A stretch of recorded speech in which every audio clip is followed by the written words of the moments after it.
Although most aspects of the American Revolution have been well researched and documented, the medical and surgical treatment in the Army during the Revolutionary War, as well as the surgeons' political and military engagements, have often been overlooked.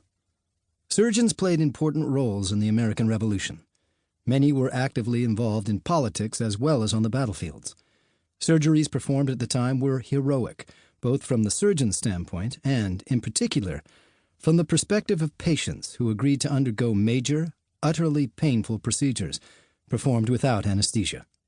The young nation, in the process of being born, had to grapple with several important organizational issues related to military and civilian medical care, the establishment of hospitals, and the equipment and supplies of the surgeons. In addition, the training and licensing of physicians were not well regulated, or regulated at all. Before the establishment of medical schools in America, students striving toward careers in medicine and surgery could either apply for an apprenticeship with an established physician in the colonies, or travel to Europe for training. Going to Europe for studies, commonly to London and Edinburgh, was expensive and typically required the support of wealthy parents. The payoff, however, was training under prestigious surgeons and exposure to modern ways to treat patients.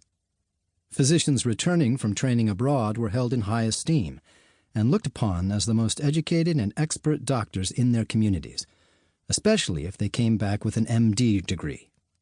Even though a local apprenticeship required a fee paid to the master, the cost was only a fraction of 2 or 3 years of training in London or elsewhere in Europe.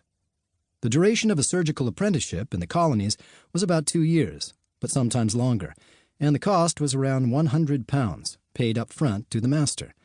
For this fee, the apprentice would live in the master's home and become part of the household. For the medical training, the master allowed the apprentice to participate in all aspects of his medical and surgical practice, including seeing patients in his office and participating in home visits. The apprentice would also assist during surgical and obstetric procedures. In addition, the master provided theoretical education and guided reading in anatomy, physiology, and pharmacology.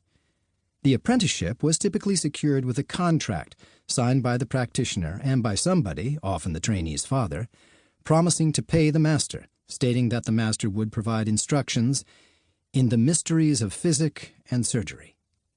At the end of the apprenticeship, the master would issue a certificate confirming both the training and that the physician student was qualified to start his own practice.